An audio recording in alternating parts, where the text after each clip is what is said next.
properly pronounce these names.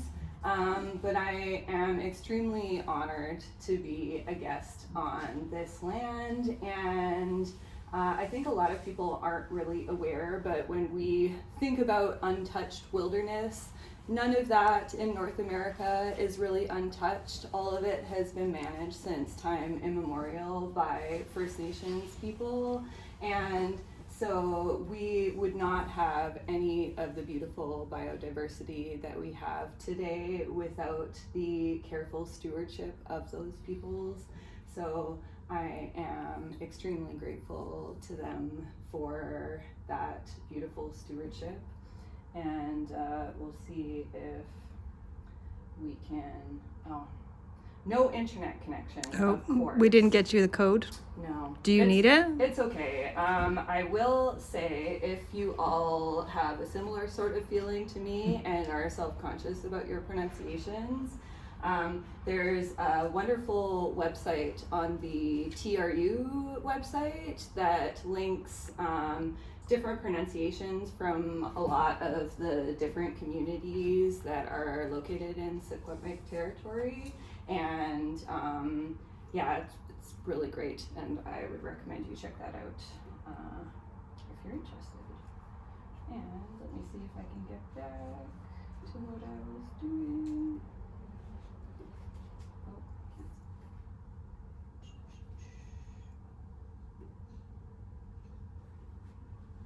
There, perfect. All right. So I will start with an introduction to the Native Bee Society. So I was a founding board member, specifically the founding president of the society, and we are a collective of all sorts of different people. One of the motivating factors for us to found the society was to blend a love of art and science when thinking about protecting native bees and their habitat in British Columbia. And a little bit of a personal note. So this is a very out-of-date picture of the first board, and it's kind of blurry, but you could see me here. And this woman here, her name was Yasna Guy. She actually passed away earlier this week after a very long battle with cancer, and she was an absolutely incredible woman, and she really married this concept of art and science when studying bees in a wonderfully beautiful way. And you will see throughout the presentation a lot of her photos as well. And if you Google Yasna Guy, you will be directed to a lot of her art that is just a really beautiful study about the relationships between pollinators and their plants in the province. So I'm really grateful to her for her influence on me. So all of you came here today to figure out what we can do to help pollinators through the seasons, and I have a little bit of a native bee bias, so I will be focusing on bees for most of this talk instead of broadly all pollinators. Wild bees specifically, so probably all of you have heard a lot about the honeybee, but I will not be talking about the honeybee at all today because we have an absolutely beautiful wealth of native pollinators in the province that are wild and just flying around, existing and contributing really important things to the biosphere. And these, of course, are the top 4 kind of threats to native pollinators. You've probably heard of all of these before as well. Habitat loss, use of pesticides, diseases and invasive species, and climate change are all of the big things that are threatening our native pollinators today. And so a little bit more about who I am specifically. I have been studying ecology as a researcher since about 2009. I specialize in pollination and pollinators, but specifically I study bumblebees, and so this is just kind of a pre-warning. A lot of the material here that covers other bees I have borrowed from a lot of my lovely board members who I referenced at the beginning from the Native Bee Society. So if you have questions about all of these other cool pollinators, bees, I'll try my best to answer them, but I am a bumblebee specialist at heart. And I guess it's becoming less and less recent as time goes on, but I moved back to Salmon Arm in April 2022 and to run my father's business, and so I found the Food Action Society and have been trying to integrate more into the community and share more about pollinators and bees with all of you lovely folks in Salmon Arm and the area. So what am I going to talk about today? Here is kind of a general roadmap of what you should expect to learn about. So I'm going to start off with kind of an overview of bees in BC. So why is BC so special for bees? Because it is. And then we'll move on to some basic bee biology, which I think will help to set the stage to inform all of you as to why doing the things in the last section in your yards or in other areas that you may have influence will help our friends the bees. And so this map was put together by my fellow founding board member Tyler Kelly. And it is a super cool look at the absolutely crazy diversity of wild bees in the province of BC. And you will also notice that the southern interior is particularly special. So in BC, there are a wide variety of estimates of how many bee species that we actually have, but it's likely between 500 and upwards of 600 species total, which is extremely diverse for, I believe we're the most diverse province, but if you head down to the states, some of the states in the like desert Southwest are more diverse because there's a lot of really cool specialist bees that like cactuses and crazy things in deserts. And so you could also understand why the southern interior is so special for bees, because we have a little peek of the desert ecosystem. And around here in the Salmon Arm area, you can see all sorts of really cool kinds of bees as well if you just look carefully. And so BC's native bees come in all colors of the rainbow. So you can see a wide variety of different types of bees, ranging from red, bumblebees come in all sorts of fun colors too, and up here there's materials where you can learn to identify some of the different species of bumblebees. Really cool, shiny, fluorescent kind of different greens and blues, and so you don't really realize that a lot of these individuals are actually bees unless you're looking quite closely. And another thing that you may not be aware of, if you are only most familiar with the honeybee, is that the vast majority of bees in BC are solitary. So they live alone, the female makes her nest alone, and which is an interesting sort of life history if you're more familiar with the hive system of honeybee. Sarah, you're gonna go into it. It's like, what kind of nest do they make? Oh, you just wait. So bumblebees, which are the dearest to my own heart, big, fluffy, beautiful bumblebees, are the only truly social native bee that we have here in BC. We have a wide variety of species of them, actually. BC is actually the most diverse province and state for bumblebees in all of North America. We have 37-ish species, depending on who you talk to decide what a species is exactly. And so bumblebees are the only bee that have sort of this colony structure with a bigger nest where a bunch of sisters live together, and you have the queen and workers that are all female, and then the males that are drones and don't really take care of any of the difficult work of managing the colony.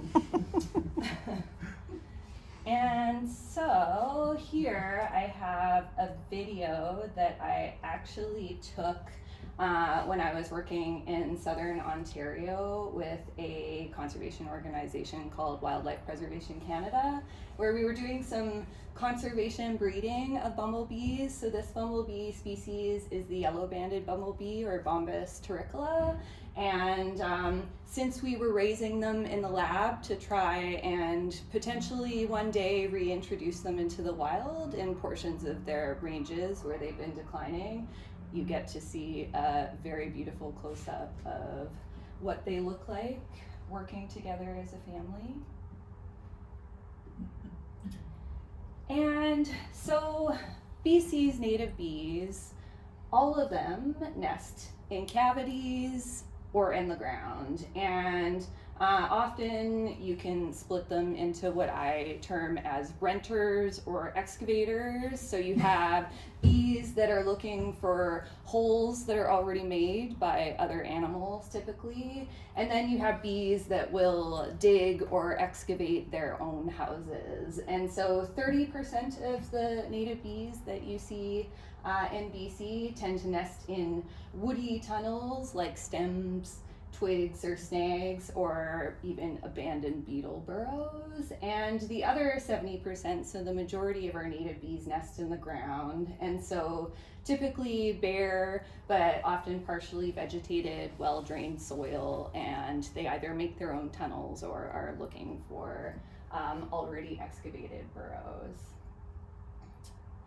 And so I love this video that I actually took in Alberta when I was living in Calgary, going to school a number of years ago, because before I saw this, I used to always say that bumblebees are renters, not excavators, but I was taking a careful look at this bumblebee queen in front of a little hole, which is kind of in there. You can kind of see where she's heading. And so she seems to be scrabbling around a little bit, tidying up the entrance to her nest. And since I took this video, I've learned from other bumblebee biologists as well that occasionally bumblebees will do their best to dig a little bit to help themselves for where they're nesting. And I'll get to a little bit later, but bumblebees also will dig themselves a little bit to get into where they tend to stay for hibernation over winter. And so a little bit more bee biology. An important thing to think about when you're thinking about what you can do to help native bees is what exactly does a bee life cycle typically look like? And solitary bees usually live for about a year, and bumblebees, the queen, lives for about a year as well. But you can see here we have the life cycle of a typical solitary bee. This one in particular is a ground nester. And you have at the beginning there the pollen provision and the start of the egg, and then you see it's kind of blurry here, but a little larvae develops into a pupa, and then the pupa will bloom into a lovely adult bee. And so for all of this cycle, the adult stage, which is what we usually think of as bees, we don't usually think of the little worms as bees, but does anybody have a guess how long you think that the adult stage for a solitary bee might be? They're alive for a year, you said. So In its whole cycle. through the whole cycle, Is a like, year. is a year. So Yes. 3 or 4 months, I would say. 3 or 4 months? 6. A month? Maybe like the summer. 6 this summer. And so typically the adults are actually only alive for between 3 and 6 weeks, which feels totally crazy because that's what we think of as bees, but it's really important to realize that when you're trying to protect bees, often you're trying to protect more of this cryptic life cycle period where you're not necessarily seeing them. And so, like I alluded to a moment ago, typically adult female bees focus on provisioning pollen for their offspring, so they're out on the flowers collecting as much pollen as they can to make into a pollen ball or however they happen to package it. Then they lay an egg, which is provisioned with that pollen. Often the pollen and nectar are mixed together. The larvae consume this and then pupate, and then the new adult emerges and the cycle continues. However, there are some bees that do overwinter or hibernate, and the bees that typically emerge right at the beginning of the spring, so early spring bees, will usually overwinter as the later life stages, so like later pupae or often as adults. So a lot of those types of bees will overwinter as mated females, so they mate with the male and store the sperm internally typically, and then hunker down and find a place to sleep for the winter. Bumblebees do this as well, and so the next slide I will go more intimately into the bumblebee life cycle specifically, but these are photos actually that I pulled off of a really cool website called Bumblebee Watch, which you can submit photos of bumblebees to. It's a citizen science project, and then they're identified to species for you. And these people submitted these photos of these bumblebees kind of digging into the ground, like I alluded to a second ago, and it looks like maybe they're nesting, but since the timing of these photos was in the fall, late summer, early fall, they're actually trying to dig down to find a place to hibernate. So these bumblebees have mated with males, stored the sperm, and digging in to look for a place to hibernate. And depending on the type of bee, you can be overwintering as different life stages as well. And sometimes unmated males and females will overwinter in certain solitary bees. So when they emerge right away, they're looking for somebody to mate with. And so if you saw the advertisement poster out this week, you saw this beautiful diagram, which is a great summary of the bumblebee life cycle. And this is something that I get super excited about talking about because most people don't realize that this is how the bumblebee life cycle works. And so right now, as I said, late summer and fall is when the queens, the big furry buzzy ones, and so you hear them usually before you see them. They've mated, they've stored that sperm, they've tried to dig into somewhere and sleep for the winter, and then they are kind of underneath the leaf litter or like a small layer of dirt sleeping until they so decide to emerge, hopefully in the spring, but obviously things with the seasons are changing a little bit as we go along these days, so a lot of these sorts of things have unpredictable potentially effects on these hibernating species.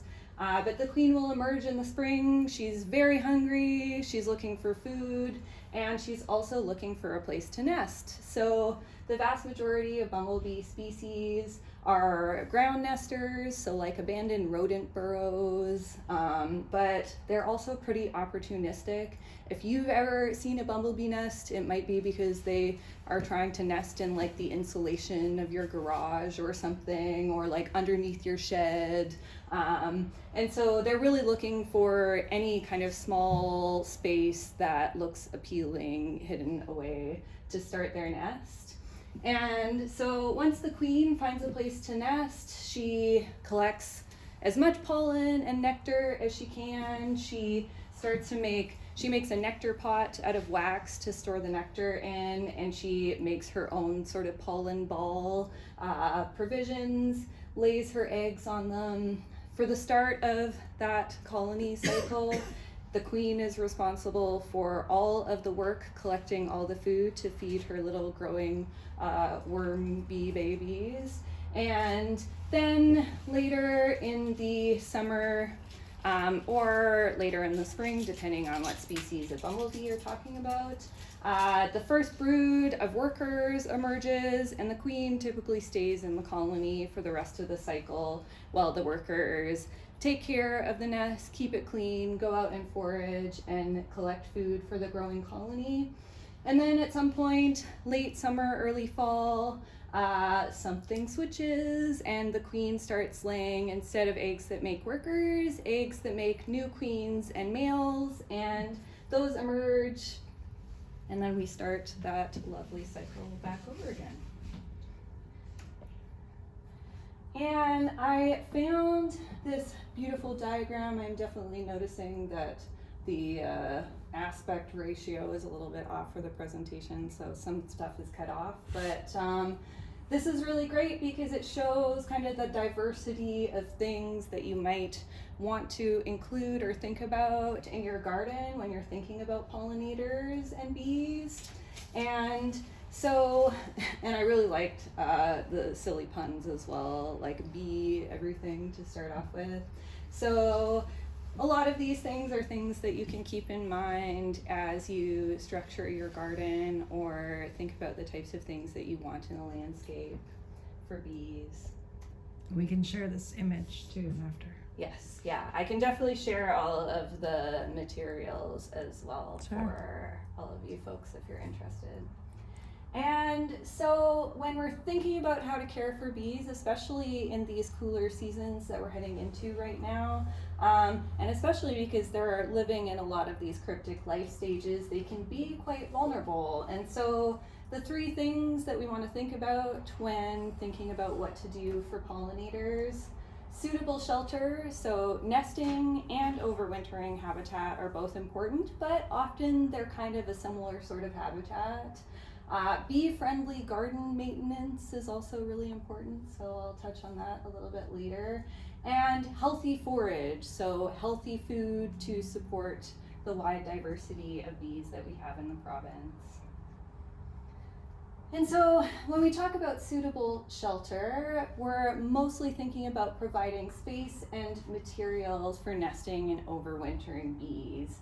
And I love this fact. Melanie is maybe not such a huge fan of the idea of the messy garden, but I'm coming around.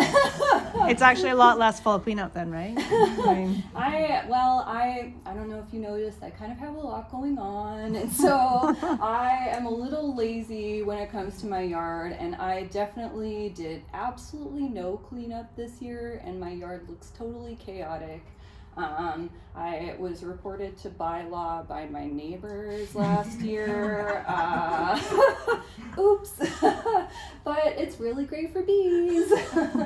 And so when we're thinking about what to do for bees, and obviously you walk out into nature, nobody's really cleaning up after themselves. And so it makes sense that bees like messy stuff. And when we're thinking about the different kind of life strategies of different bees, you can think of the colony-based. So the bumblebees, they're typically looking for old rodent burrows, kind of thatched ground. Often they'll nest in kind of dead vegetation on the surface of the ground. Abandoned bird boxes. I was recently told at this conference that I just came back from that there's a species of bumblebee that will actually kick birds out of the birdhouses. So yeah, watch out if your birdhouses are occupied by bees or birds. And then for the above ground nesters, things like trees, shrubs, logs, grasses, those hollow pithy stems. So I have a list of species of plants that typically have those later that you might want to plant.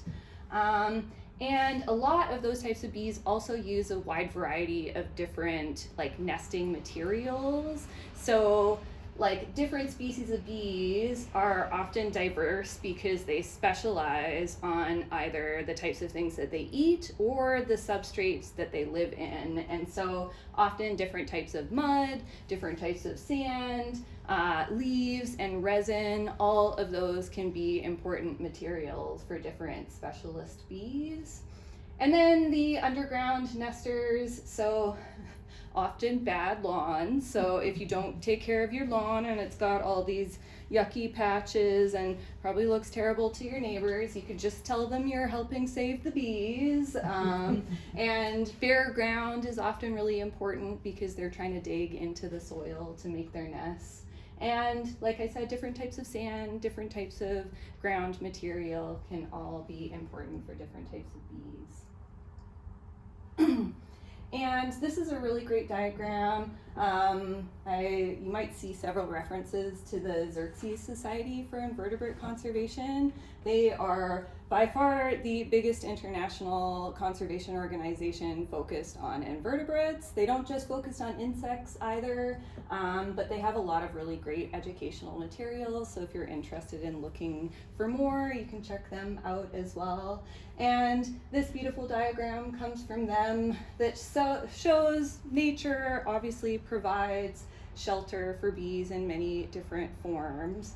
And so we can kind of try our best to mimic nature by providing a lot of these different types of habitat options for bee shelter. And so this is the list of plants that I mentioned just a second ago. And so these are a lot of the different types of plants that you might find different cavity nesting bees kind of digging into those hollow stems. So sunflowers, roses, raspberries, blackberries, elderberry, snowberry, and this cool sedum, which I didn't know about, but this material was stolen from my colleagues at the Native Bee Society. And we often get questions about, what about nest boxes? What about these bee hotels that everybody's seen for sale all sorts of places? And they work, but how well kind of depends on where you put them, how you treat them. For the bee hotels, often like the direction that they're facing can be really important. So, and also for the bumblebee nest boxes as well. When it gets really hot in the summer, south facing can be pretty difficult for bees to manage. But yeah, there are a lot of different options that you can try to provide habitat in this way. But I do typically give everyone the caveat that, of course, the more similar to nature that you can try and provide nesting habitat, the better. These sorts of things are really cool for more educational or like being able to see all these different sorts of bees up close. But you have to be careful because when you think about especially the bee hotels, having a bunch of different bees in one small area isn't necessarily natural for them or how they would live in the wild. And so you may have a higher risk for things like disease or parasites. Not to say that parasites are bad. I'm actually fully supportive of like all sorts of cool parasites, because parasites need love too, and there's a lot of crazy diversity in different sorts of parasitic wasps. So if you're interested in biodiversity, take a Google for parasitic wasps and you will see some really crazy stuff. But yeah, so can be fun, but always be careful when you are trying to do things that aren't exactly quote unquote natural. And in terms of taking care of your yard, the Xerxes Society and also the Native Bee Society recommends to try the rule of thirds if you can. So try to divide the maintenance work that you're doing for areas into thirds per year. And so if you focus on 1/3 for maintenance, where you're actively working and disrupting the habitat because you're planting or what have you, that's really great. And if you can attempt to leave the other 2/3 alone for nesting insects, because yeah, we don't quite realize that a lot of the insects and a lot of the bees are not exactly looking like bees. And so when we're disturbing things, we might be disturbing things that look like grubs or worms, and they are likely hold kind of a secret biodiversity of the types of things that we might be digging up. And so we can attempt to do our best to decolonize gardening. And if you can, and if you're like me and just accidentally leave it until spring because you don't have time to do it in the fall, if you can leave the leaves and leave the logs and try to disturb as little habitat as possible in your yard and when you're just out and about, that is going to be the best for native bees and biodiversity. So again, another great diagram from the Xerxes Society. If you can, leave the flower stalks, leave the seed heads, leave the stems, leave the cut stems for as long as you possibly can, because a lot of bees hibernate in these stems, and so you don't necessarily know what you might be cutting into as you're doing your pruning at these different times of the year where they might be extra sensitive. And so spring is a great time to do your pruning, because then you're actually potentially creating nest sites for native pollinators. And so when you're pruning in the spring, prioritize those plants that have that hollow or pithy center in the stem. If you can, leave about 4 to 6 inches from the stem or branch nodes, and cut about 6 inches to 1 foot above the ground. And when you can see here in some of these pictures, when you're leaving that kind of broken open stem, you're leaving better access for those different native bees to get in there and dig and start laying their eggs for the next generation of bees. And so moving on to the third thing that is very, very important for pollinators, of course, everybody needs food. So what bees need in terms of healthy forage is food that is nutritious, non-toxic, and readily available. So that means through until autumn, and when we're having kind of weird seasons like this, you can have flowers available as much as possible, because when we have these weird sort of heat waves at unpredictable times, that can cause different sorts of bees to come out of hibernation at the wrong time. And so if there are flowers available for as long as they possibly can be available, that's always great for those bees. And of course, I have to include all of the cute videos that I have of bumblebees foraging. So I always like squeal a little bit every time I see a bumblebee on one of these like beautiful umbel carrot family flowers, because they just scurry quickly over them. Just Sarah, we've gather got some them. videos to share with you. Bach is obsessed with taking videos of bees collecting pollen. We have so many. I love it. All right. And then here is, so this species, some of you may recognize it, is not a native species of plant, but bumblebees love to dine on this kind of, sometimes I call it junk food for bees, because they're always available in early spring, sometimes when there's a gap in resources, and it's not necessarily the most nutritious because dandelions did not evolve with a lot of our native species. They're brought over from Europe, but it's better than nothing, so definitely better than pouring pesticides or herbicides to try and get rid of them anyways. And this was really cool for me. So I actually took this video when I was living in Vancouver. This is a species of laurel.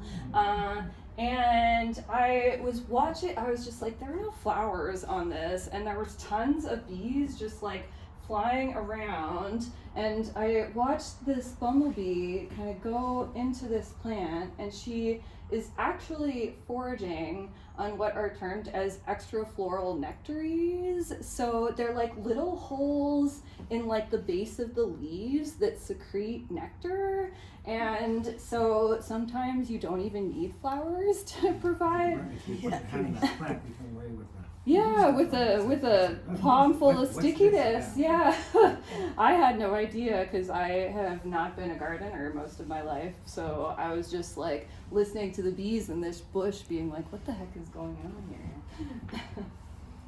And so this was actually a really cool paper that came out quite recently, and there's been a lot of research on different sorts of plants and why pollinators are using them, and something that this research group out of the University of Massachusetts found is that the sunflower family's spiny pollen is actually kind of like a medicine, and so when they eat this pollen, it can help to reduce the effects of different parasites that they have internally. And so yeah, plant sunflower varieties and aster varieties, a lot of them potentially have this interesting chemical composition that can help protect bees against different sorts of diseases that they're facing. Something else that you should or would love to pay attention to as you're thinking about what sorts of things to plant in your garden for bees is different species, different colors, different floral types, and an extended bloom period. So this is an example of a wildflower mix species list from the Renfrew Wildflower Meadow, which I believe is located in Vancouver. And you can see, they've mapped out kind of the colors of these different plants as well as the blooming seasons. And so, especially for long-lived species like bumblebees, where the whole colony is out foraging for most of the summer, and a lot of different species of bees are emerging at different times, and you're trying to provide something for them to eat at all different times that they might be out foraging. Very important. And so when we're thinking about like what is nutritious food for bees, really, it's pretty simple. Diversity of plants for all seasons, and we want to try our absolute best when we can to plant native plants, because the weird different bee species that are these specialists, these are the ones that will only forage on a small subset of a particular plant species. Often it'll be kind of one genera of plant species, or sometimes even just a few species of plants. And this is actually kind of a pet project of mine. I was going to attempt to apply for a grant in October, and I just so happened to get a concussion at the most misopportune time, so I was not able to submit the grant, but still working on the project, because the problem with acquiring native plants is, where the heck do you get native plants to plant? And everybody's like, it's very difficult, because you go to your typical nursery and maybe they have things that resemble native plants. Often they're what we term as nativars, so it's like it's kind of similar to a species of native plant, but it's been bred so that it's easier to grow or so that it's prettier. And so those sorts of plants, of course, like, we're doing the best that we can, and so nativars are better than like some of the crazy floral like flowers that they have bred to not even have pollen or nectar in them at all. Like, I think they're called like double flowers or something, where it's just like all petals everywhere, and you're just like, what's the point of this? Well, I guess it looks nice to some people, but absolutely no use to bees. And so when we're trying to get as close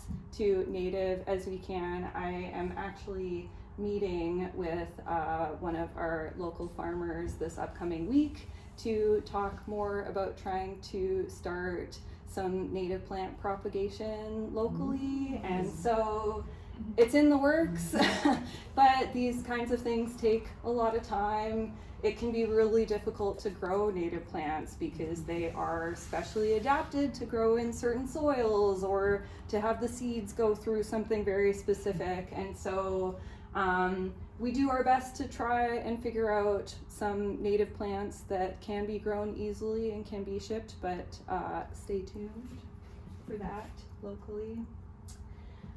Speaking of these pollination specialists, and I also actually forgot I have some of these printed out that you guys can take a look at the end too. So this is this resource printed out in big, and you can head on over to the Native Bee Society of BC website to get a copy of your own. It's free. And so after I left, the wonderful board members of the Native Bee Society put a lot of work into developing these forage resources, and so it gives you a really great list of kind of the best native species for interior of BC specifically that will support kind of the most of these specialist bees. So the most of these weird, wonderful, specific bees that only forage on a small subset of plants. Of course, again, it's hard to find the seeds and it's hard to find the plants, but we have a list to go on, and so we all do our best to try and get as close as we can to supporting these bees as best as we can. Obviously, and this is actually something I sit on the and as does another friend of ours at the back, sit on the Salmon Arm City Council Environmental Advisory Committee, and we have something in the works to try and deal with this problem of pesticides, because pesticides, obviously, despite what a lot of pesticide companies will tell you, that they're very specific about very few pests, that's not necessarily always the case. And pesticides are bad for insects. That's what they were designed to do. And so we want to try and minimize pesticide use and minimize buying plants that have pesticides applied to them as much as we possibly can, which is often easier said than done, especially when we're trying to buy plants from these sort of more mainstream nurseries. Contamination is really widespread, so you spray on plants and the bees land on the plants, get residual contact, can get very sick. Contaminated pollen and nectar, so a lot of these pesticides are used as seed coatings, and so when they're coating the seed, that means the entire plant is infected kind of with that pesticide residue, and so the pollen and the nectar can have pesticide components in it as well as the plant is growing. And then if you have pesticide spraying on the ground, you saw how many different bee species nest in the ground, so this can impact their nests and nesting materials as well. So do your best to check to make sure that the plants you're planting are free of these systemic insecticides and herbicides. Herbicides as well. 'Cause there's a pretty regular spraying of herbicides in the Oh, city. yes. And I'm wondering if is it the same impact as pesticides? Probably not, but it's So still it's impacting. definitely not the same impact, but definitely there is also not no impact. And so any of these sorts of broadly used sprayed chemicals, there's been a lot more research coming out of a lot of different labs kind of throughout the world that show that a lot of the different commonly used herbicides also have negative impacts on insects, bees, pollinators. And so yeah, anything that is meant to kill things is doing its job if it kills things, and so it shouldn't come as a big surprise, but I'm not sure if the herbicide spraying is invasive species or just keeping the weeds down the side of the road. I'm not quite sure which. right, and like of course like we're kind of battling so many different foes in all sorts of different directions because yeah, obviously if you look around the city, we have a huge invasive species problem as well. So invasive plant species everywhere. On my properties, like I am just like, oh my God, how can I ever battle back these horribly invasive plant species? And you can't, because every single year they produce millions and millions and millions of seeds. And so the seed bank is kind of like impenetrable at this point. Like we're never going to get rid of these weeds. And yeah, we could talk for days about how That will be another topic. yeah, Managing invasive species. Yeah, exactly. It's a battle from all sides at this point, and so really we're trying to do our best to kind of eliminate the biggest threats that we can as we see them, but of course everybody's going to prioritize those differently, and it's easy to get overwhelmed if you think about all of it too much. So baby steps, I try to say. Sarah, what happened with this photo? Is it something wrong with Yeah, the bee? so this photo actually is, I believe that photo is of a bumblebee with deformed wing virus, and so not necessarily related to pesticides. I probably could have removed that photo from this slide, but factors into disease and virus pressure. So deformed wing virus is actually a honeybee virus, but can be transferred to native bees.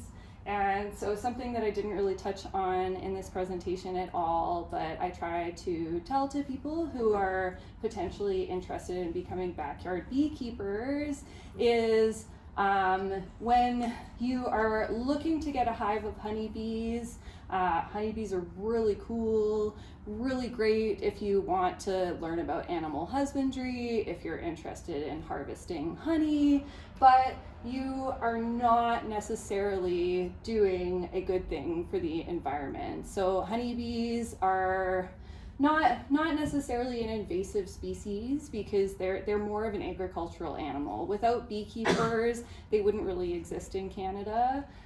Though as the climate changes, that's kind of to be determined as well. But obviously, when the vast majority of wild bees are solitary and a single honeybee hive can be upwards of 50 to 60,000 bees, when you remember what I was mentioning, even with the bee hotels, issues when you have a lot of animals in the same environment, increased disease risk and increased competition with native species as well. And so when you're bringing like 50 to 60,000 bees into an environment that they didn't exist before, and you aren't planting thousands and thousands and thousands of wildflowers to support them, then you may be contributing to some of these downstream effects that they might have on our native species, which... And like any monoculture crop, I mean, so now if you think, okay, well, we'll just focus on honeybees, right? Because we'll have all these bees, but now you've just created a monoculture, and if something happens, like the mites and things like that are taking out now you have the potential of wiping out an entire system. Yeah, and obviously, well, none of us are really fans of industrial agriculture here as well. We're trying to support small farmers, we're trying to support diverse habitats, and the reason, like a big reason that we need honeybees is because of large-scale industrial farming, because like we have plenty of native pollinators that are really great at pollinating, actually way better at pollinating than honeybees.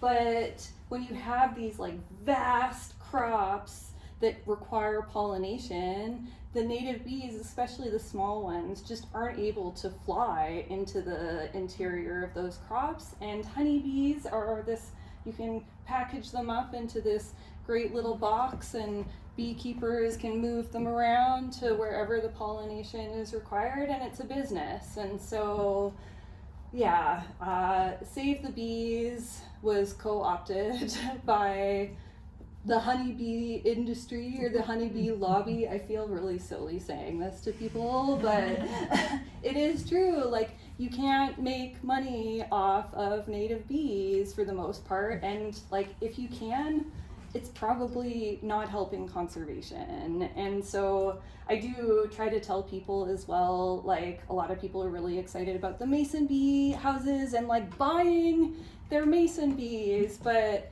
when you sit down and think about it, buying anything is not going to help us with this biodiversity crisis. And so you can't capitalism your way out of what we're dealing with, unfortunately, though it would be really lovely if those sorts of simple, straightforward solutions did work.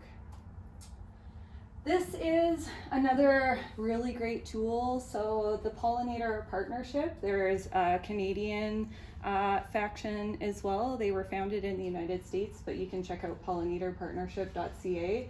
This is a really cool tool where you can plug in where you're located, and it will generate a plant list for your region. So if you want to check this out, also another great resource to try and think about different things that you can plant in your garden.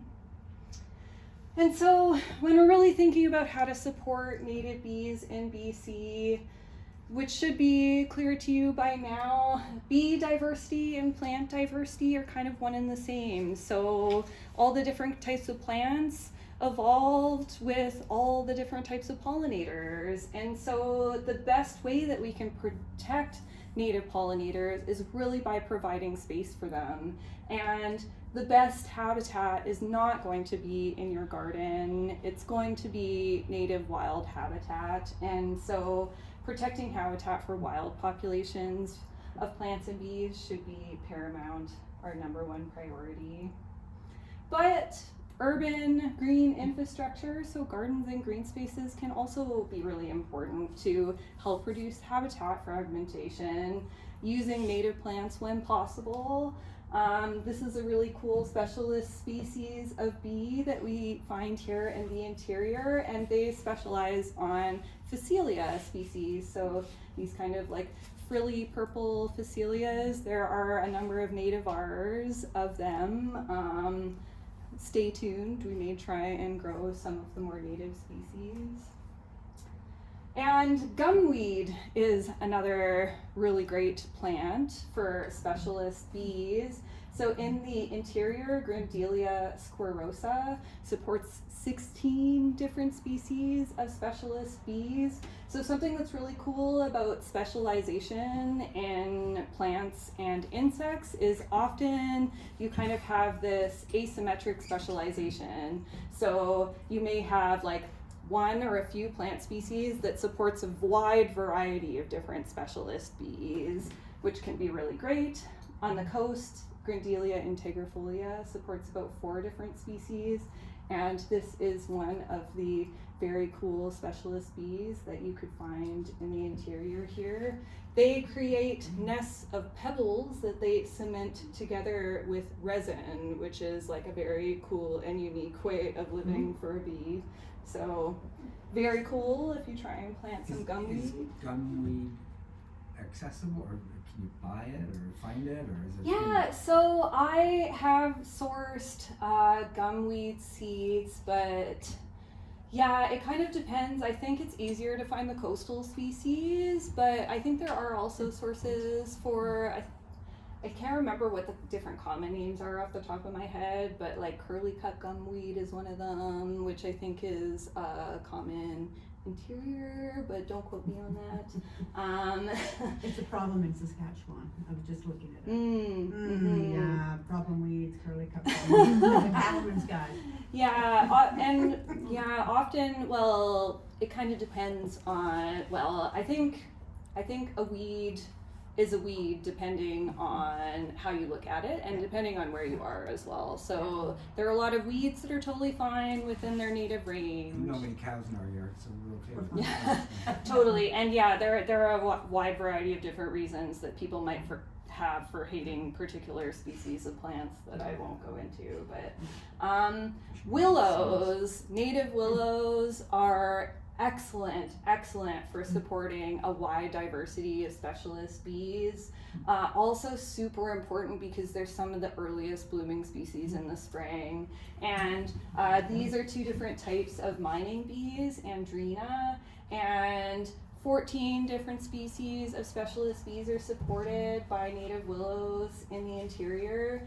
And there actually are, so there's a native plant nursery, a couple of them in Kelowna, and I believe one in Kamloops. The one that we're trying to found may be located in Notch Hill, so a little bit closer to us, because typically they say you should try to get seeds and source plants from within 100 kilometers of where you're located, but we do the best that we can with what we have. And the native plant nurseries in Kelowna have a wide variety of different native willow species that you could source.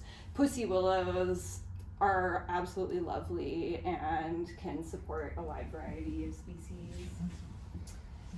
And again, help to protect those shabby, ugly patches of lawns, especially when you go out looking and see some of these really cool nest aggregations of ground nesting bees. So these little bees, Calides, have a wide variety of different species that live in the interior. They're super cute. Like when identifying them, they have like a heart-shaped face.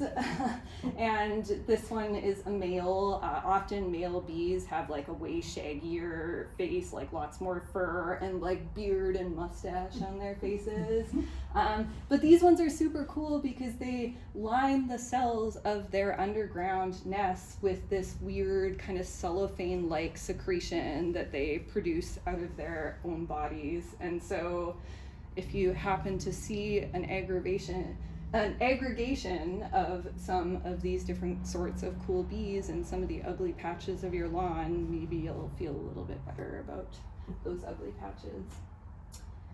And I almost made it to the end just in time, but if everybody wants to stick around a little bit longer, I'm happy to answer any more questions or do my best to attempt to answer any more.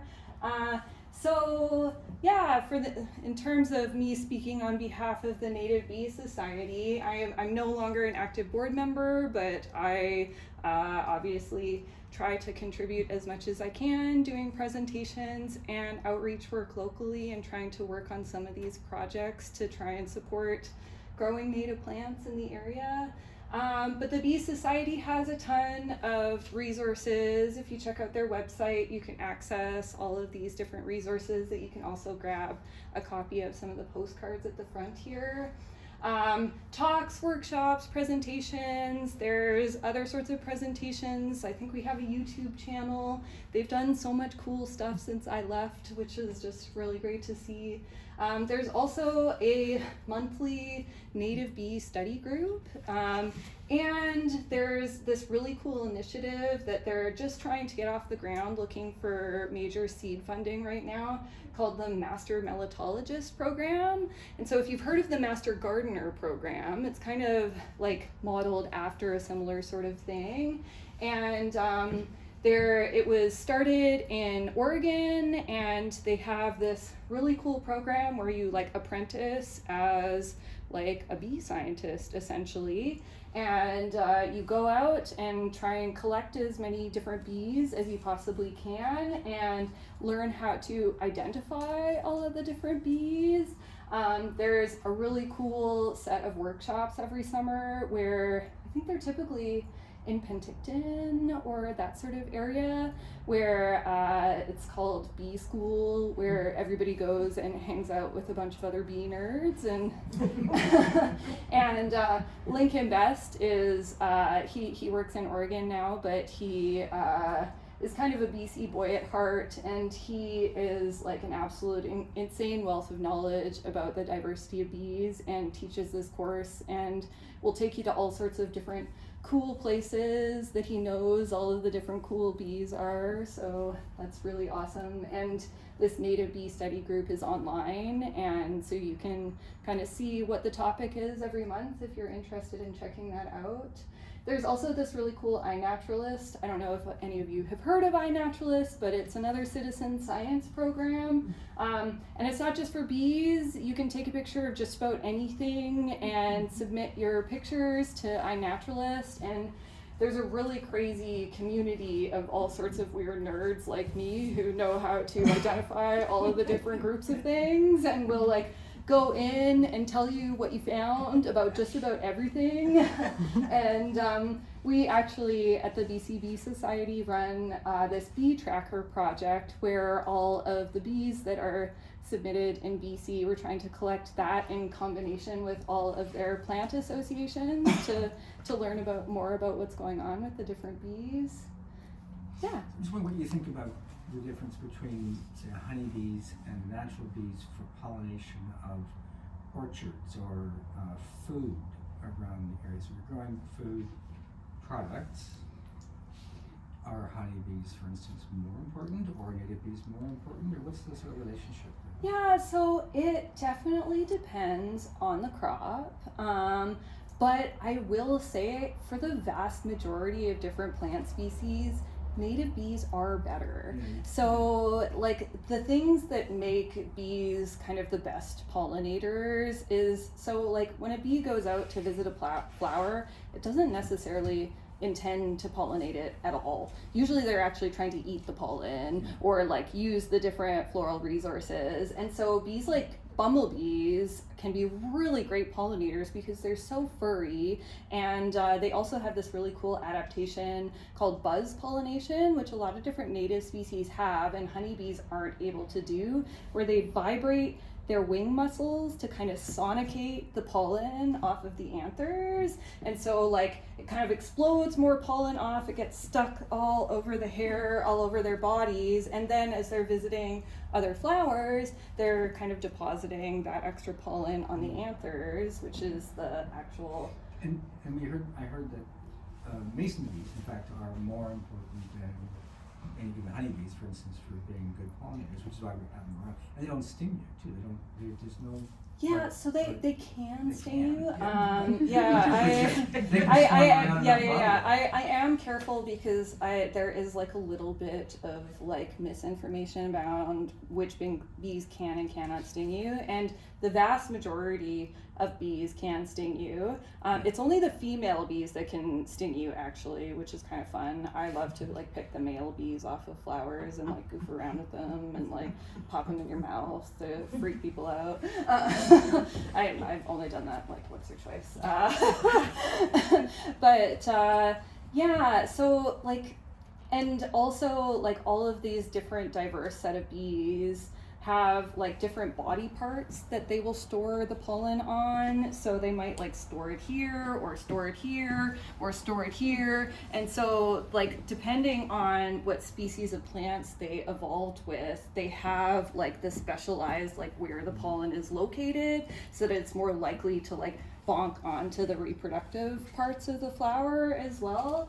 And so yeah, it's like we definitely want a bigger diversity of things. And another thing that's really great about specialist bees is that they're only looking for one particular species or set of species of flowers. And so like bumblebees, great pollinators, but also generalists. And so they might visit a wide variety of different types of plants, and so they might get different sorts of pollen on them, and they might not necessarily be transferring like the right pollen to the right flower.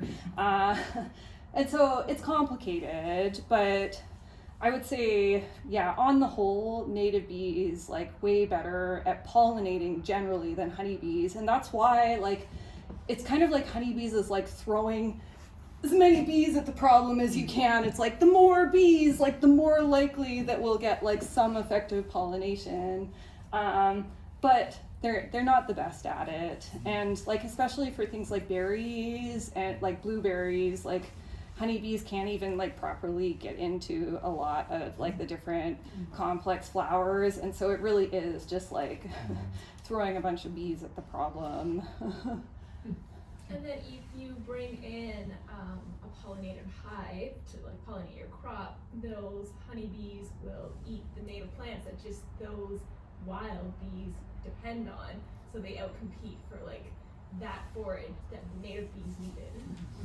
Yeah, and some beekeepers like try and suggest that like native bees or honeybees are more likely to go to like the invasive plants, for example, because they evolved with them, because like came from Europe. Most of the invasive plants came from Europe as well. But again, like we don't necessarily want to be encouraging the reproduction of invasive plants, and yeah, it's all, and it's funny, as an ecologist, I like so often am telling people it depends and it's complicated because like that's the nature of nature. Exactly, because like it's all about these like crazy different complex relationships that have been evolving since time immemorial, and they're matched up in a way that like they have been throughout history. And so like also as we're trying to mess with a lot of this, like humans have this idea that we can like understand things and like know how to fix things. Like I don't know, well there's a lot of examples of like, let's bring in this thing to try and fix this problem, and then it's like, oh no, we have a bigger problem. And so that's why I try to say, yeah, do your best, but it really is about like protecting as much space as we can, and like listening to First Nations and Indigenous people and trying to learn more about their traditional knowledge, because they have been working in relation with these sorts of relationships, and that is really what it's about, is trying to understand and respect and be reciprocal, like the principle of reciprocity. Like we get back from nature what we give it, and like that we need to respect it. And observing things is really, well, it's like the first step in the scientific method, and it's the most important one really, because you don't know what you have until you look. And so yeah, a lot of what we do is about just learning more about what's happening and trying our best to understand the very complex relationships between all of these things. Well, and that's the key to these classes, and anything that we can do to further educate. You know, I wouldn't have ever thought about native bees before thinking about honey and honey bees, and you know, you want the honey. I took a class once to learn about, do I want to do my own honey? And I walked out saying, I'm not keeping bees, because it is animal husbandry. Like there's so much to know about beyond getting the honey. You actually have to take care of the bee, and you have to make sure that they don't get sick and develop illness and disease, which can spread. So the more we can learn, it may end up being that you don't do something because you're like, no, I'm going to leave that to the professionals. I will buy, and I will support the local honey apiary, who also knows more about this and does things and really and cares about the bees and is keeping them safe and healthy. You know, whether you're going to keep chickens, like you should probably learn about making sure your chickens are healthy. And so there's so much to learn, and so I'm really grateful for your knowledge and your interest in sharing. And thank you.